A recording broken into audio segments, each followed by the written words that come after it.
Greetings, viewers. Today, we embark on an extended journey through the fascinating history of Indiana, a state often referred to as the Crossroads of America. From its rich pre-colonial indigenous cultures to its industrial rise and its role in modern America, Indiana has been a central part of many important historical events and transformations. This in-depth exploration will uncover key moments, influential figures, and historical developments that have shaped Indiana into the state it is today. Let's delve into Indiana's captivating past, one era at a time. Pre-colonial era and Native American tribes. Long before European settlers arrived, Indiana was inhabited by several Native American tribes, including the Miami, Potawatomi, Shawnee, and others. These tribes built sophisticated societies with networks of trade, agricultural systems, and well-established political structures. The Miami Confederacy, a powerful alliance, was particularly dominant in the region.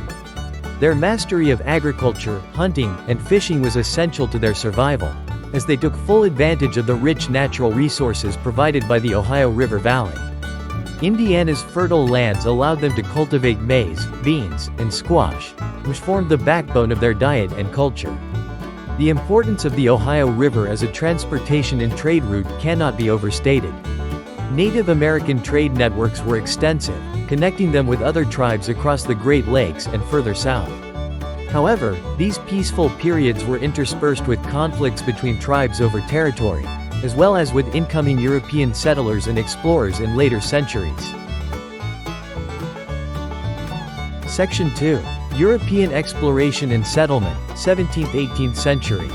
The first Europeans to explore Indiana were the French in the 17th century.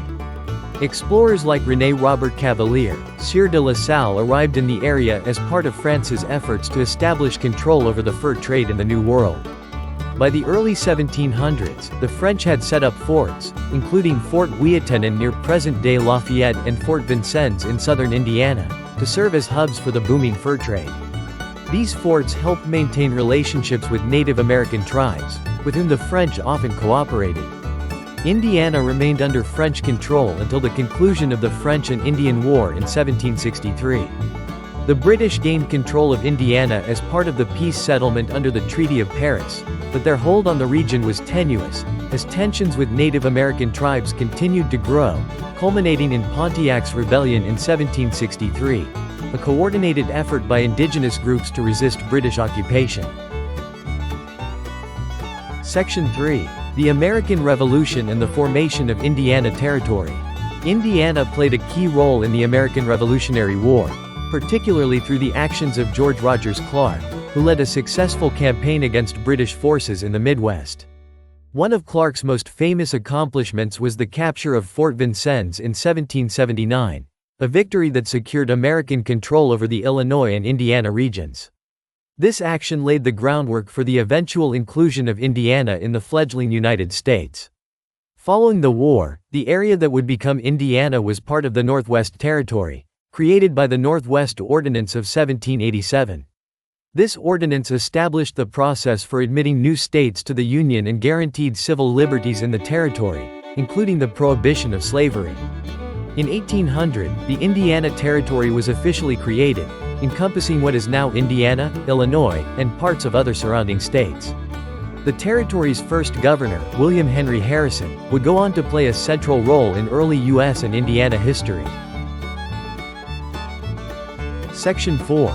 Conflict with Native American tribes and the Battle of Tippecanoe, 1811. The early 19th century saw rising tensions between settlers and Native American tribes, who resisted the growing encroachment on their lands. One of the most significant figures of this time was Tecumseh, a Shawnee leader who sought to unite various tribes in a confederation to resist U.S. expansion. His brother, the prophet Tenskwatawa, preached a return to traditional native ways and rejection of European influences.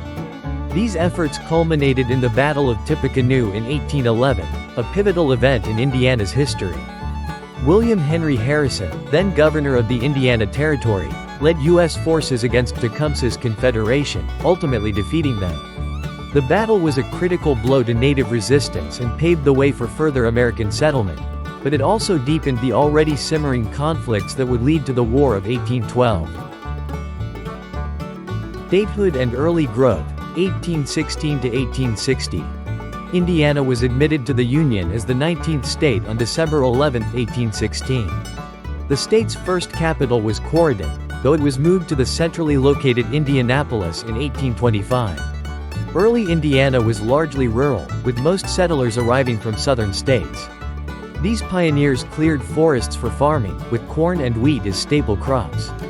The fertile land attracted more settlers, and agriculture became the backbone of the state's economy. The construction of the National Road in the early 19th century and the Wabash and Erie Canal accelerated growth by opening up transportation routes, connecting Indiana to markets in the east. These developments made it easier to transport goods like crops and manufactured items, boosting the state's economy. By the mid-19th century, Indiana's population had swelled, and new towns and cities were emerging. Section 6. Indiana in the Civil War, 1861 to 1865. Despite its Southern cultural roots, Indiana was a critical supporter of the Union during the American Civil War.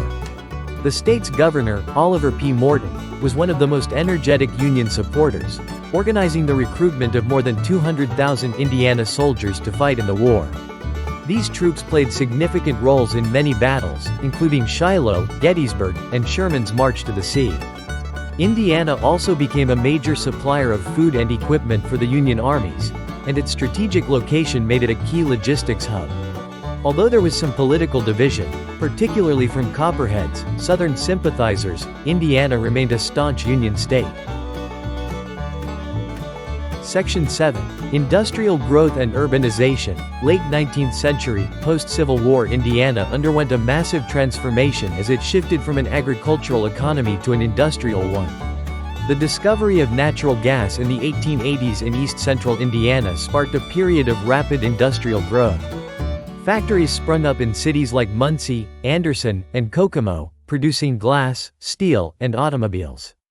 The railroads crisscrossing Indiana allowed for easy transportation of goods, and cities such as Gary, located on the southern tip of Lake Michigan, became major steel production centers.